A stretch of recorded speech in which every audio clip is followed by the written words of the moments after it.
ফুটবলে গোল করা নায়করা যতটা আলোচনায় থাকেন, গোল বাঁচানো নায়কদের ভাগ্যে ততটা লাইমলাইট আসে না।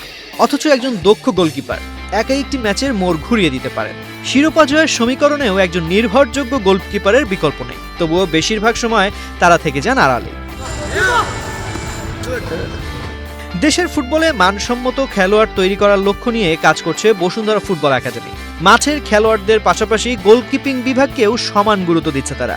একাডেমির মাঠে নিয়মিত গোলকিপারদের নিয়ে বিশেষ প্রশিক্ষণ দিচ্ছেন coach Mohammad Selim Mia. Gold's Gym across 30 plus countries with over 700 plus locations worldwide.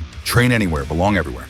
Low dive সেভে গোলকিপারের সঠিক প্রতিক্রিয়া, অবস্থান নির্বাচন, ক্রস সামলানোর কৌশল সবকিছু নিয়েই চলছে নিবিড় অনুশীলন। কোচ সেলিম মিয়া বলেন, ক্রসিংয়ে আমাদের দেশের গোলকিপাররা সাধারণত দুর্বল।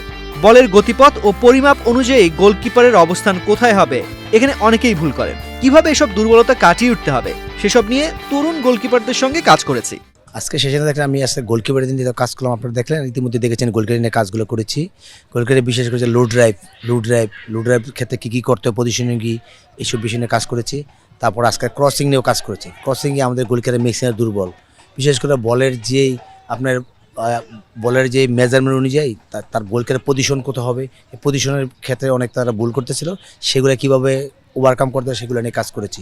একটা গোলকিপারের সাথে দুজন অপোনেন্ট দিয়েছি। কেন অপোনেন্ট? খেলার সময় অপোনেন্ট যাতে ডিস্টার্ব করে, তাকে এই ডিস্টার্ব থেকে কীভাবে সে বলগুলোকে সে নিজের আয়ত্তে নিতে পারে, কীভাবে হয় বল কন্ট্রোলে নেবে, প্রয়োজনে ফিক্স করবে, সেগুলো নিয়ে আমরা কাজ করছি। তাই আমরা সবসময় প্র্যাকটিস করার সময় আমরা অপোনেন্ট নিয়ে কাজ করি।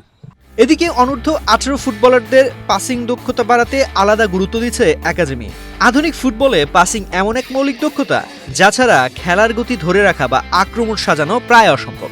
নিখুঁত পাস দেওয়া, পাস পাওয়ার আগে সঠিক জায়গা নির্বাচন, আর পাস দেওয়ার পর নতুন স্পেসে ঢুকে পড়া, এই তিনটি ভিত্তি ঠিক না হলে পূর্ণাঙ্গ ফুটবলার হয়ে ওঠা কঠিন। আন্ডার-18 টিম পাসিং কীভাবে ডেভেলপ করা যায়, pass and run pass and with ball running, position changing. আমরা দেখা যায় কি বল পূর্বে আমরা যে প্লেয়ারকে পাস দিয়ে আমরা দাঁড়া থাকতাম, কিন্তু বর্তমানে যে আধুনিক ফুটবল ক্ষেত্রে দেখবেন পাস দিয়ে আমাদেরকে স্পেস তৈরি করতে হবে, একটা ভালো জায়গায় যাইতে হবে, গ্যাপ নিতে হবে, যাতে অপোনেন্টকে ধোকা দিয়ে সুন্দর একটা পজিশন আমরা তৈরি করতে পারিনি, সে নিয়ে পাসিং নিয়ে কাজ করতেছিল।